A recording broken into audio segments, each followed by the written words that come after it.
Bonsoir, bonsoir, bonjour, c'est Congo News 24.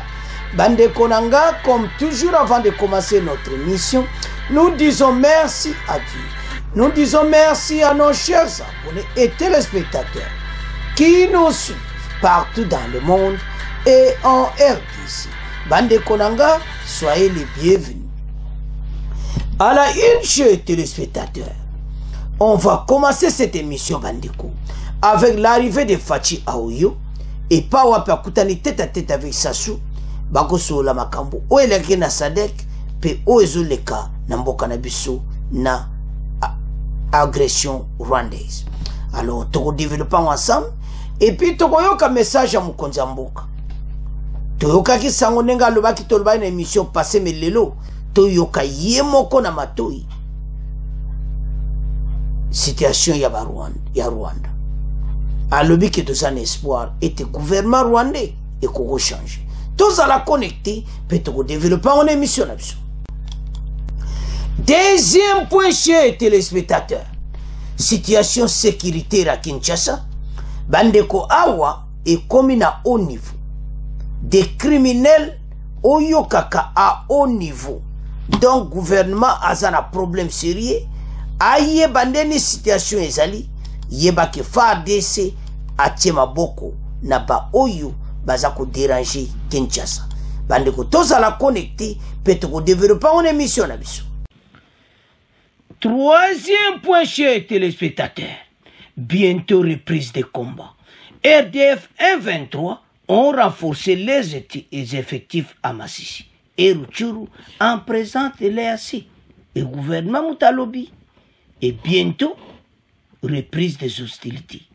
Tous à la connecter par ces assommes. Et de l'autre côté, on va parler Bandeko, EAC et 123, des amis. Fraterniser avec les 123, message à l'Utundola. Alors, tous à la connecter, peut-être développer mon émission.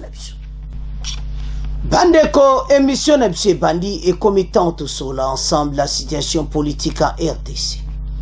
Yebisa moninga nyoso place aux été erangwekoki et committante sur l'ensemble masolo yamboka. Bandeko soko tali situation autre que traité na premier point. Situation na agression rwandaise. Mokonza mboka zo sala partout ba contact ko yeba ndeni to ko avancer na situation. Toko division Rwanda toko kenano étape à Brazzaville à Oyo au Congo Kinshasa au Congo Brazzaville à Oyo et pas wa kutana Kinshasa na ba message na ndeba so laki eza situation o ezoleka na biso ya Rwanda et pas wapi Sadek a ko participer.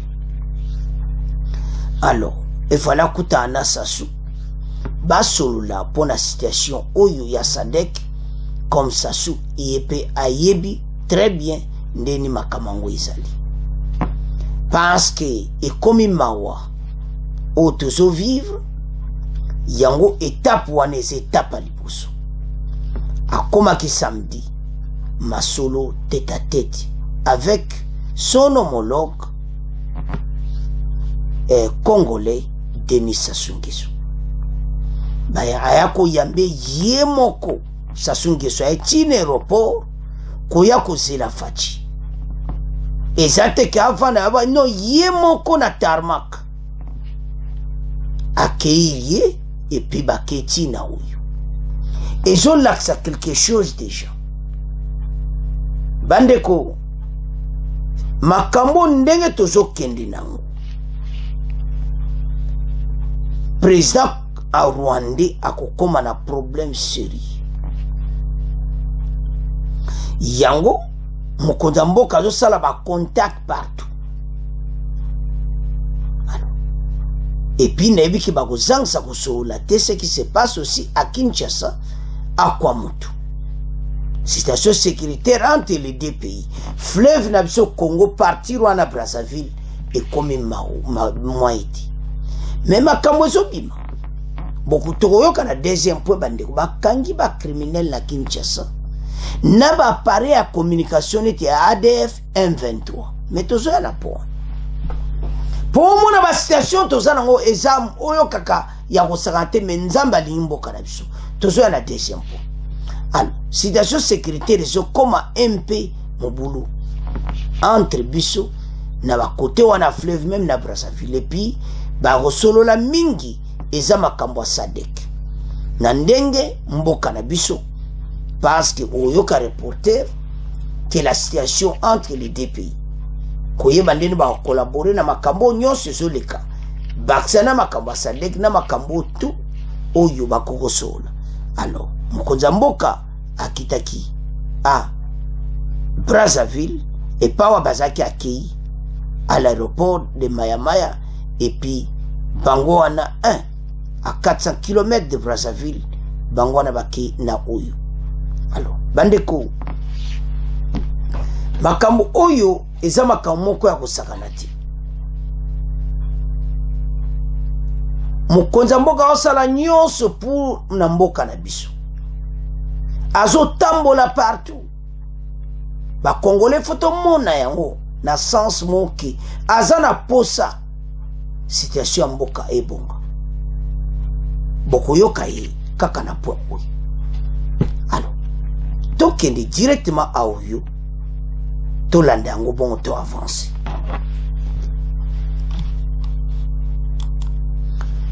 Le président Tshisekedi est arrivé ce soir à Oyo, en République du Congo, pour un séjour de 48 heures, sur l'invitation de son homologue, en fait de raffermir la coopération entre les États. Donc, à Kitaki, directement à Oyo, je m'excuse, dans l'Ouest Brazzaville, donc à quitter directement à Oyo, Neto Monaki, s'assoit à Koyambaye, et puis, Mbalamoko, Bakei, et pas Wapi s'assoit Zadi. Alors, Masolo, nde bozomo na kiti wana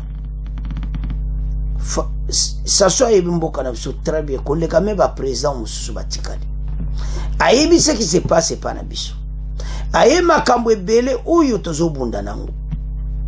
J'espère akoide Fatina ba conseil ya bien mais mokonza mboka efaza apesage na nyonso o azozwa eza très important biso tu photo pesa ka ba message était mokonza mboka tango ozwa conseil aye patiango kwa mesa ameka ko développer yango très bien avant même ya ko avancer na yango parce que bandeko aider ces oké na démocratie ba pays nyonso zalantour na biso bazane ti biso ti ozomona moi différence peneza makasi ya ozomona Uganda na Rwanda bazande moko ba umeli ba président wana baza ko tchepsa mbouteillage minga l'est fachi azo lembate ko jwa conseil partout. Alors tolanda ndeni bayambaki bongo to avancer après to kende na congolais de Botswana boyo ka message à fachi. La restauration de la stabilité, la paix durable sur toute l'étendue de la RDC et le développement du pays constitue le leitmotiv des différents déplacements du président de la République Félix Antoine Tshisekedi Tshilombo. Après un périple dans quelques pays de l'Afrique australe, ce samedi 13 mai, le chef de l'État est arrivé à Oyo, en République du Congo, à l'invitation de son homologue Denis Sassou Nguesso, qui est venu l'accueillir au pied de l'avion à l'aéroport de Lombo, où l'on a noté la présence des officiels congolais, notamment des députés et l'ambassadeur de la RDC en République du Congo, Christophe Muzungu. Les deux chefs d'État ont eu quelques échanges au salon d'honneur de l'aéroport avant de prendre place à bord d'un même véhicule et le long cortège présidentiel s'est ébranlé vers la résidence du président congolais sur le site Golodoa. La visite du chef de l'État à Oyo s'inscrit dans le cadre du raffermissement de bonnes relations bilatérales séculaires, d'amitié et de coopération entre Kinshasa et Brazzaville. La dernière visite du président Félix Tshisekedi à Oyo, à 400 km de Brazzaville, remonte en février dernier. La coopération bilatérale et surtout la situation sécuritaire préoccupante dans l'est de la RDC était au menu de ses entretiens avec son homologue Denis Sassou Nguesso. Bandeko tolandi biso nyonso était pour la relation entre les deux pays. Akene kokutana tête à tête avec Sassou.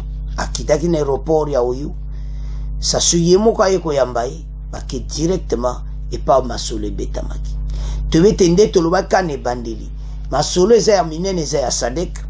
Ndeni armée wane koya na EDC na ndeni ni armée angolaise bakoya. Deuxième masolo eza clair eza masolo ya biso leka entre Kinshasa et Brazzaville na oezo leka na kota kwa mutu. Makambo ebele eza mubulu. Il y a beaucoup de Rwandais maintenant à Brazzaville. Sassou, Azoloba, ça c'est un autre point. Alors, Sassou et Bimboka c'est très bien. Mais ceux qui bangon à Brazzaville, bazo yambape ba Rwandais. Tout kende tiwa, parce que ba Rwandais ba yo kende partout, bazana but na bango. C'est un petit pays. Mais ils sont vraiment éparpillés en Afrique centrale. Et surtout aux alentours, il y a RDC. Alors, ce qu'ils planifient, makamna bango nyonso est comme dérouté. Les stratégies à Fachi et Bebisi makambo à présent Rwandais nyonso. Comme on a dit, na Brazzaville, Bazali, ba Rwandais, tout ça. Oh, bazokat, donc makambo ebele ozo le kakuna. Mais, Kinshasa a en alerte. Ministre de l'Intérieur, bazo sala boulot na bango. Yango. Biso na Braza, mokoza mboka basoli ba relation entre les deux pays. Wana, ezalaki point, ya biso. Et pas wapi, mokoza mboka, akene kokutana na Sassou Nguesso. Tukomotika ngona bino, tolandi biso nyonso nde masolo ekende me conseil, topesa mokonzi conseil, tokomaka. Biso nyonso tozoloba soki batu ba conseiller bakolanda pe mission peut-être et puis bakokupe koloba bikopitu yoka oyo ba congolais bozokoma parce que ça très important azokutana batu ba Sassou ba président wana nyonso fati ifa za message na nyonso oazozo po ete mboka na biso ke liboso ayoki apaiser oya malamu azui to avancer na pays. Alors to tika wana bino to komoke na deuxième partie. Deuxième partie bandeko eza situation oyo ya biso na Rwanda na EAC. Mokonza mboka akutani na ba Congolais. Tulobaki opena émission passée. Mais lelo bokomona yemo mokonza mboka tokoyoka ye. Fachi alobi ke na ebisaki bino ba Congolais bolanda makambo tozolo bandeko. Que 1 cm à RDC jamais mutu monte akuzwa yango. Ce qui se passe à l'est est sous contrôle. Mokonzi azali kolo nango. Bokoyoka yemoko.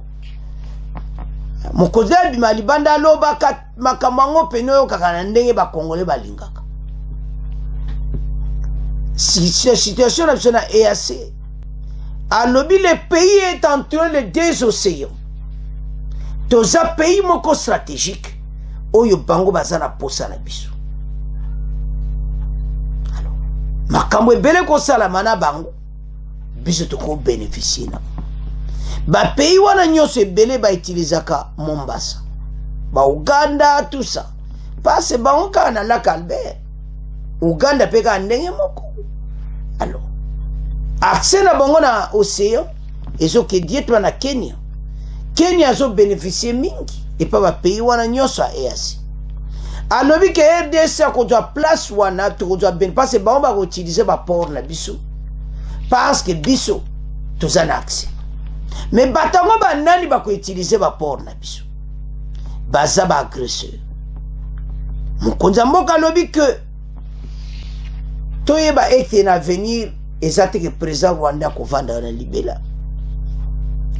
Alobi ke pretokozwa président Rwanda muso akoti sika ayena makambo susu. Donc alobi makambo wana eza eya makambo capital. C'est pour cela ezaneta tozo souhaiter biso sur le régime ya Rwanda échanger président Rwanda longwa. C'est clair. Alors tolana mokonza mboka bon to avancer l'émission na biso.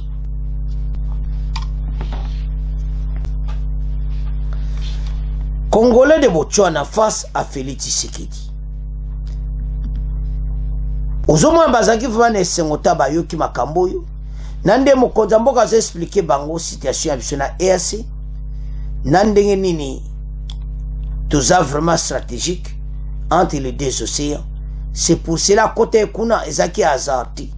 A kotaki ezaki pe erreur.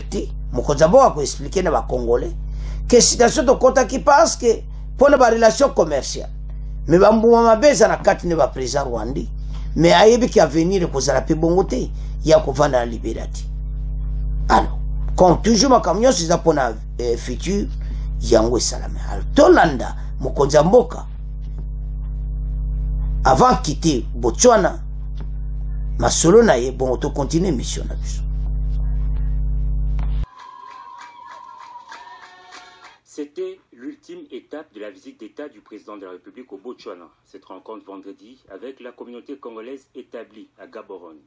Lors de ses contacts directs, le chef de l'État, Félix Antoine Tshisekedi Tshilombo, a abordé les sujets brûlants de l'actualité. Le premier citoyen du pays a expliqué à cette diaspora les raisons de son désaveu à la force régionale de l'EAC. Pour Félix Tshisekedi, l'adhésion de la RDC à l'East African Community était la réponse à une demande pressante des Congolais vivant dans la partie est du pays où s'exercent d'intenses activités commerciales. Tokotaki na makanisi ya malamu. Makanisi ya ko positionner pe pays na biso comme un carrefour. Attention, nous sommes vraiment au cœur de deux océans. L'océan Indien d'une part et Atlantique d'autre part. Et en cas de développement de la région d'Engetozako Lukabiso Nyonso avec la zone de libre-échange, nous serions une plaque tournante très importante au cœur de toutes ces activités.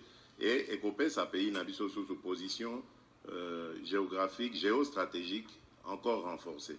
Ce n'est pas parce que les Lotozan a un dirigeant qui est agresseur que toujours le Rwanda aura toujours un dirigeant agresseur. Non, un jour le Rwanda aura un chef d'État qui est aussi visionnaire sur les besoins d'avoir des relations fraternelles avec son voisin de la République démocratique du Congo. Et alors à ce moment-là, les choses iront très bien. Devant ses compatriotes, le garant de la nation a réitéré ses observations sur la force régionale de l'EAC. Il reste optimiste sur l'engagement de forces armées de la République démocratique du Congo et l'appui de la force militaire de la SADC pour mettre fin à l'agression rwandaise. Ce que je peux vous garantir, ezali que Bisotorola Late n'a loba plusieurs fois que même pas 1 centimètre carré Yambo Kanabiso et Koki Kozouama Namunguna. Ce face-à-face avec la diaspora congolaise s'est déroulé peu avant l'inauguration par le chef de l'État de la nouvelle ambassade de la République démocratique du Congo, située en plein cœur de Gaborone. Émilie Mouchebekwa, ambassadrice de la RDC au Botswana, qui présentait au chef de l'État les différents compartiments de ces bâtiments, a salué la célérité avec laquelle le chef de l'État a répondu favorablement à la demande lui adressée par ses compatriotes en novembre 2020. Ce poste consulaire va faciliter l'intégration des Congolais basés au Botswana et c'est ainsi que s'est conclue avec succès cette visite d'État du président de la République dans ce pays de l'Afrique australe. Comme à l'arrivée, le départ a été également marqué par des honneurs militaires en présence de son homologue botswanais.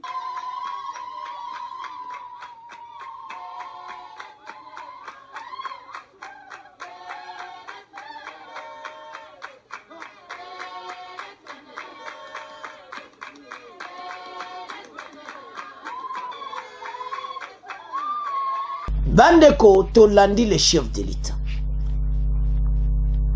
Alobeta 1 cm mboka na biseko longati. Toza na confiance na ye. Mokonza mboka alingi mboka. Mboka na biso bandeko. Esa mboka moko za bien. Makambo ebele toya koyeba ngo après. Ba situation ebele toya ko comprendre yango.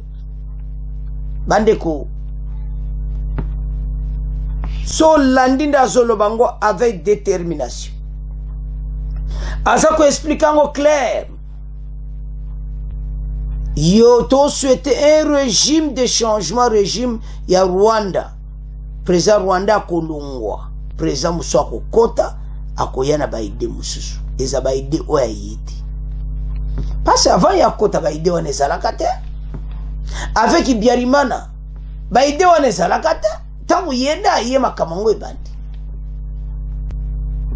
alors sikoyo baide wana ya expansionniste yango nde akutani nango bakonza mboka bayebi nde bazovivre na bango faci explike eloko moko 1 cm mboka batika kozwa te tolandi epuis azolobanga avec détermination tozobongama fa décembre baoyeba esuo ndenge azalaki te alobi point wana ya EAC comment la RDC est entre l'océan Indien et l'océan Atlantique toza na accès na bakote wana soto otala biloko wana ya quelque chose oyo biso tomona mosika que notre pays ebele bazolula mboka na biso mais biso toza na accès makambo ebele bandeko totelema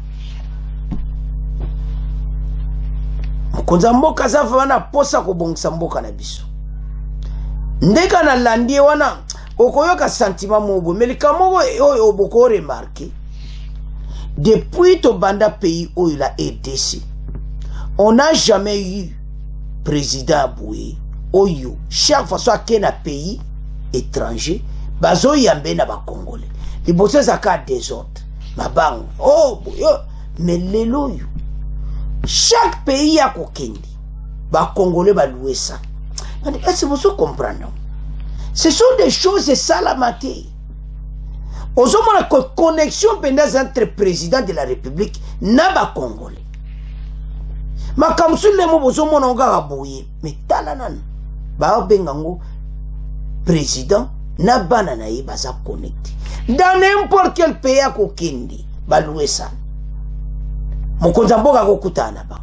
N'importe quel pays est pas yazokende. Ayaki na Londres wa ndenge moko na Belgique partout pas au tambola bato bazo sangana alors tant to mona biloko ndenge wana ça fait du plaisir pour les pays ba congolais to lamuka to landi mokonza mboka to telema pona mboka tika kolala ba pongi alors c'est à ce point to komo tika premier point to komo kena deuxième point bandeko to komi na point oyo ya Kinshasa des criminels ya haut niveau na capitale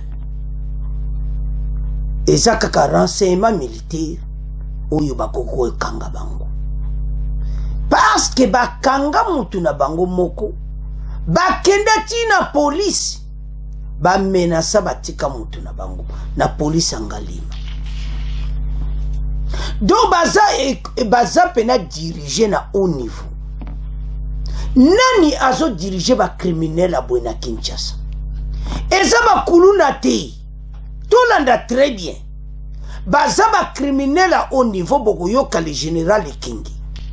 Et ces criminels à haut niveau baza na ba communication, ba appareil communication, baza na ba panneau solaire mais na kati ya Kinshasa. Na Zambati. Toto komi na M23 mususu. To komi na ADF mususu. Ende kweza pasi. Bakangi bango. Bae kokuta bango. Na ba appareil ya communication. Ndengo mona kabasoda. Police te. Ba appareil ndengo zomona ba M23 na ba appareil ya communication. Na panneau solaire. Bakangi bango na ba Motorola ba biloko ebele. Mboke epi na mongali. Donc ozomona ke ba créer yango na mutu moko. Nani azo créer insécurité na Kinshasa? Il faut azala de homme en cravate, il faut azala mutu mo munene, azana mbongo, azo créer biloko wana. Comment vous la capitale Kinshasa est comme à place où ti ba étranger ba toyal shooté. bandeko tabo mona bango ko sala bino bien te tabo mona vidéo ça m'a fait salinga bien te pi ezaka ka renseignement militaire bato ko kanga bango police akoka kité na kati ya capitale soko moni ba armée akoya okanga bato police na papier la mais balobi ke police akanga moko na bango ba ya ko livrer na kati ya ba police ils ont des armes c'est quoi tant mona makamba boy ils sont 55 mi balé bazaki a touché par balle bazan hôpital à Kankoko 53 ba eko présenter biso bango nani a créé biso makamba boy na Kinshasa ça fait du mal ça fait peur et c'est difficile même ya kulwa makambo bandeko tolanda eko sala bino bien te avançons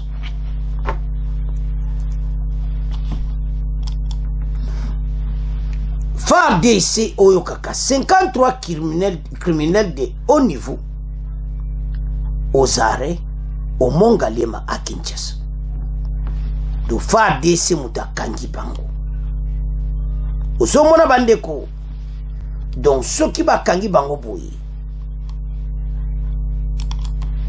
babanda makambo kala me FARDC ndaye kosilisa masolo ya kovide bato kokanga penda tous ces criminels ezosala bien te tanto otala biloko ya boye Kinshasa na biso ekoma place oyo bato totoloba nini ezosala propriété me bapaya bakoya okoma kidon soko omoni polisi akoki te boyoka général ekengi alobi baza bacriminel à haut niveau ntango ye azokosignale bakoyeba soko omoni porte parole ya FARDC moto azoreporte makambo oyo makambo eza minene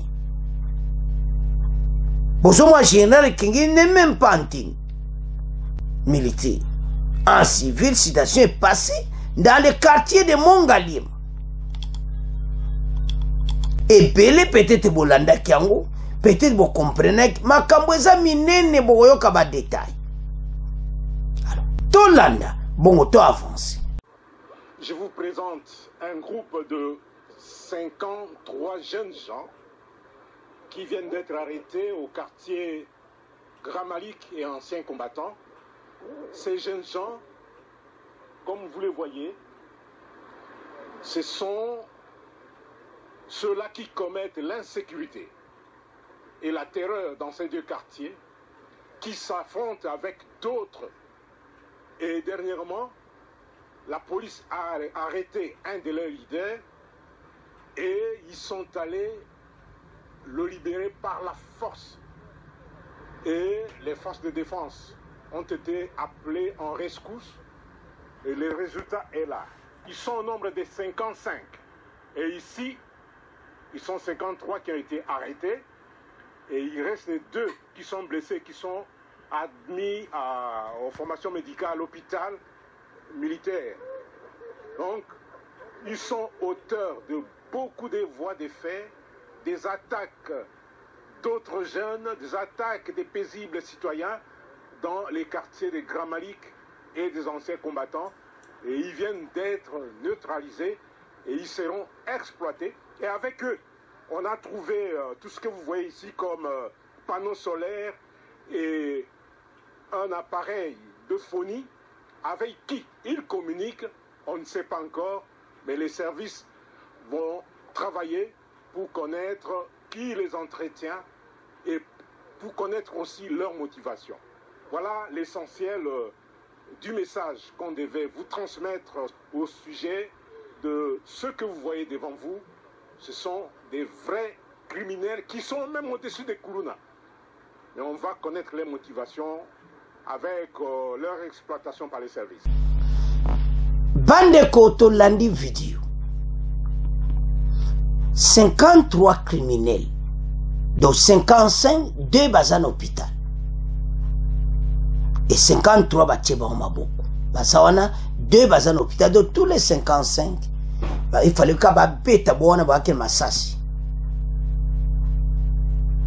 C'est comme mboka. Ozo somde bolandi vidéo, bozo montre que c'est bien organisé. Pourquoi ils ont les appareils de communication? Ce sont des simples bandits. Parce que Wakuluna, Batambana Bambeli, mais oyo komi système de communication. Et loko ni ba yeli biso ba monter na Kinshasa. Et loko ni bazo préparer na Kinshasa. Bazo préparer nini da population ba mboke koma kana insécurité totale. Yango bino ba politiciens et en opposition, tout le monde bateau en a tout. Il faut qu'on vérifie tous ces gens. Mboke kokoma base bazali wana base général kenga ko zonga pena lukana ya na réponse nango alobi akoyeba ba pase ba kokota na ba pare wana ba koyeba nani azasima na bango ba moni keza ya au niveau bien organisé ndeka to mona ba ADF soko moni ke ba force bazana ngo ba kangi mutu na police e bango ba mutu wana batiki ba hindi si police yo ndinga osanga il fallait batika ka batu na bango. Donc quand je vois tout ça, non, bazali soutenu. Il y a des corrompus à Kinshasa. Il y a des criminels en cravate rouge. Oyo baza sima na bango. Oyo baza sima ya batu oyo. Panneau soleil. Pour l'électricité na bango. C'est-à-dire, baza na kana bango. Na kati ya Mongaliema. Na mo bazamba Mongaliema wana. Ba beta na bango pe na kati. Pe bazawana bazo salama solo bavandi pe wana bazali na kati ya oyo kakaya bandeko bota na Mongaliema ti bota ndengeza comment Mongaliema ya koma place ba criminel baza ko sala biloko qu'est-ce qui se passe? Oh là là, ça fait mal passe na motema oyo kakamawa. Situation eza mobulu ndega tolandiango ngesa linga bienti Kinshasa ka obiso to tika kin oyo e batu boy ba salipe un groupe bolani gérer kinga le baza plus que le kuluna na nina ba onde bazo travailler to benga ba kuluna te des criminels à haut niveau. Baza moi mbeli na nzela botoli loko te wana ti tango ba kena police ba menacer ba mutu na bango abima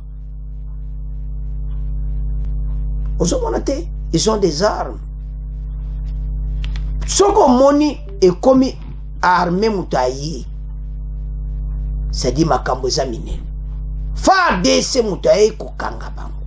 Parce que police a okokate comme na niveau bitumba et comme guerre oyo kakapela masasi ezobetama et comme na champ de bataille na kati ya Mongaliema batie bango maboko.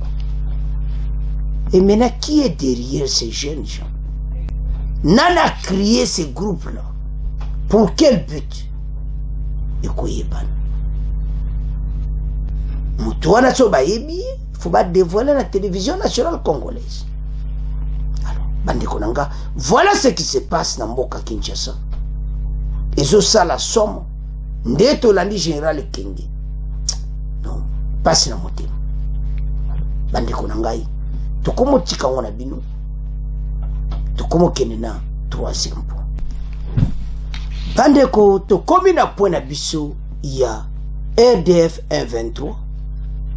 Bandeko, ce week-end, renforcement total.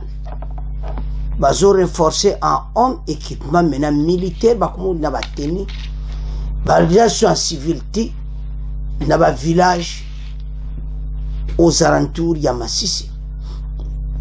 et aux alentours de Rutshuru.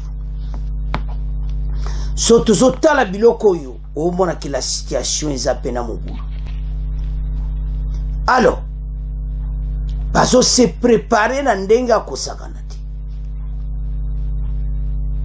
Yango tozo esa bandeko. Ete match penda o baloba keza ya kuinda. C'est pour cela bomona ki ba konzi ba yebi déjà.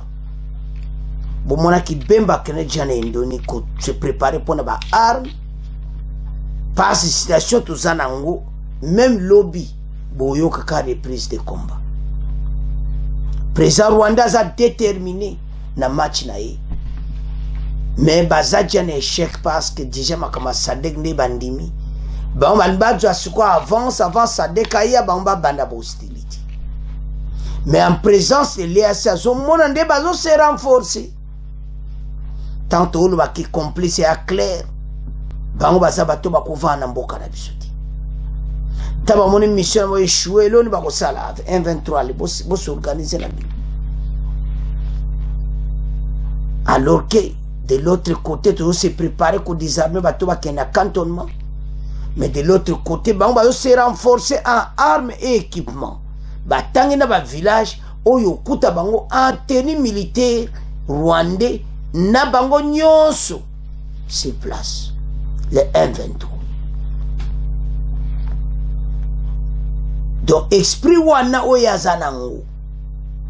Nde mukonza mboka tolana pona liboso.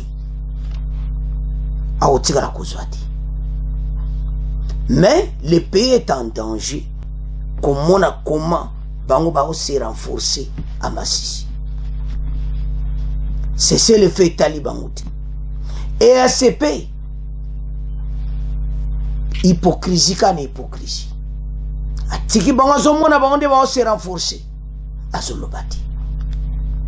Ba comme ici Bango Ba mi metozo na pona pe o le tour de la lobby.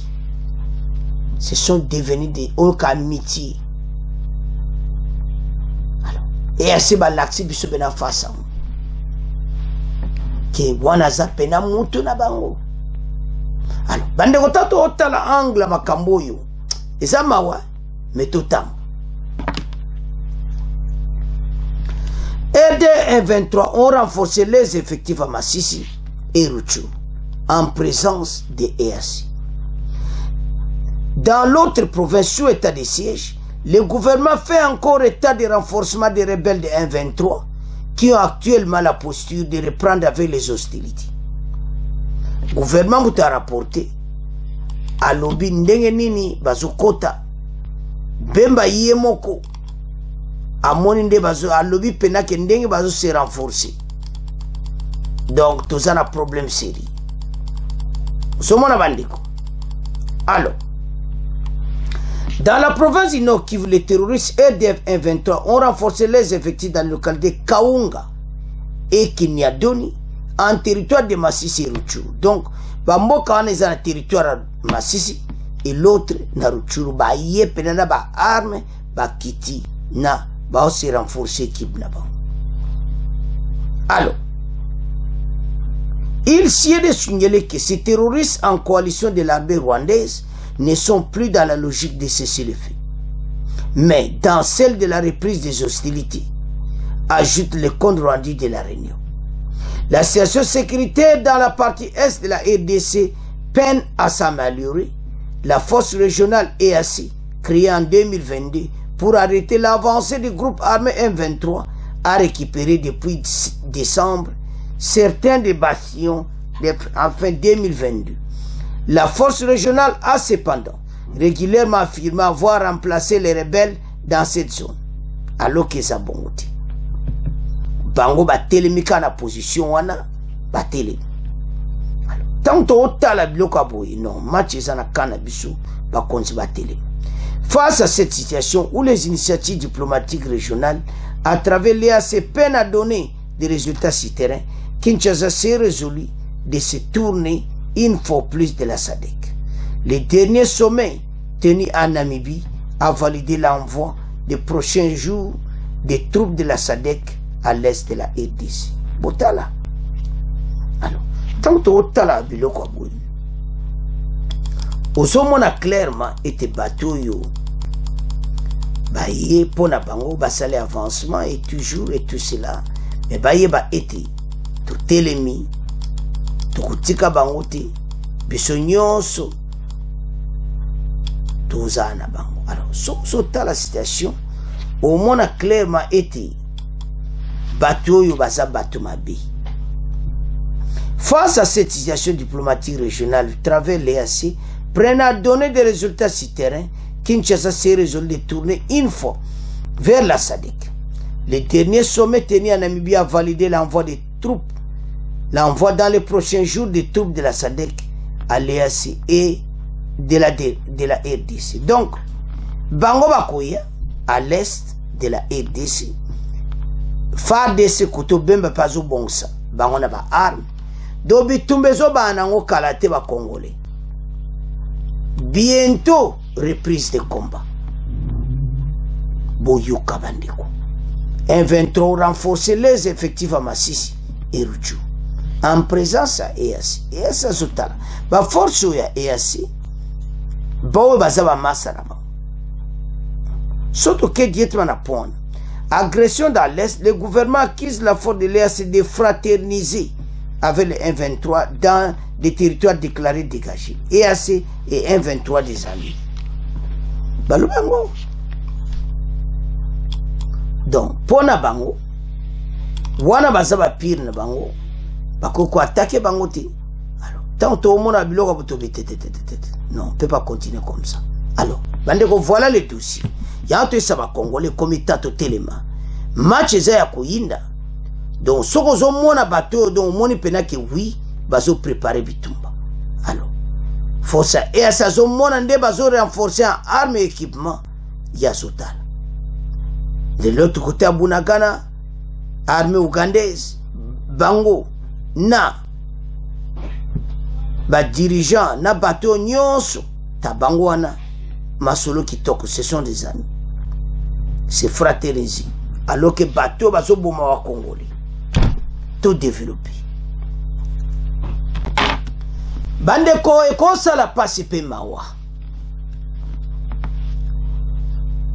Bazako se renforcer et à sa somona. Ce qui va le bien bango qui va que baso tu as peu courage à répondre na gouvernement. Que biso sali boulot hostilité à te bitumba wana zozonga. Wana bazaba massa na bino. Nous on n'a rien à voir avec RDF 123. Alors, biso pe to kobongama en force. Pour na kobenga na bango, ce n'est pas possible. Toujours continuer na bataboui. Bateau baza ko embêter bateau à tout moment. C'est difficile. So talo yokina mawa. Toujours kende wapi. Tout ce qui se passe. Oh Jésus. Nzambe nanga. Ezo salamawa. Bandeko makamboza minene. Alors, voilà la situation. Donc, match ndengeza, match oyo, eza mobulu, biso, il faut tout téléma. To sangana sima, bende le koyate, bemba seko jwapso ba arme, to biete makamboza minene to kokaye match oyo. Pe to ko benga na bato. Alors, voilà problème otozanango. Bandeko, bazo se renforcer do bitumba zonga kalati. To se préparer dans la guerre. Guerre penoyo kama ça se kubetama. Bango ba déjà ba ki sadeka zoya ba jo avancer maintenant. Balinge sala ma vame sadeka mais bazo yebate. Fa des son wa yeba zawana te. To kubeta obela suko biloko likolo to nyata bango bilo. Alors, comme bango baza désarmé na armée rwandaise, armée ougandaise, to yebi yango. Mais biso moko eza malamu te yango tina SADC na biso to confronter na bango. Alors bandeko soki tozo tala makambo ndenge ezokende makambo za minene, l'heure est grave.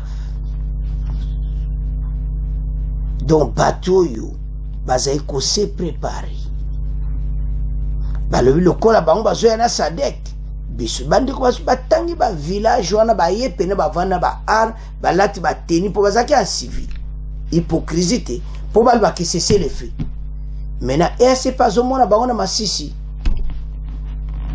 et ça mona bango na Ruchuru mais balo ba lati ba teni na bango ya armée rwandaise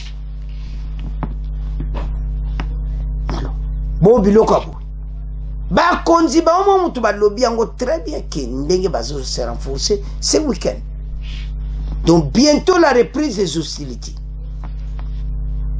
Donc bitumbeza peno yo kakakalati. Alors bandeko voilà le dossier.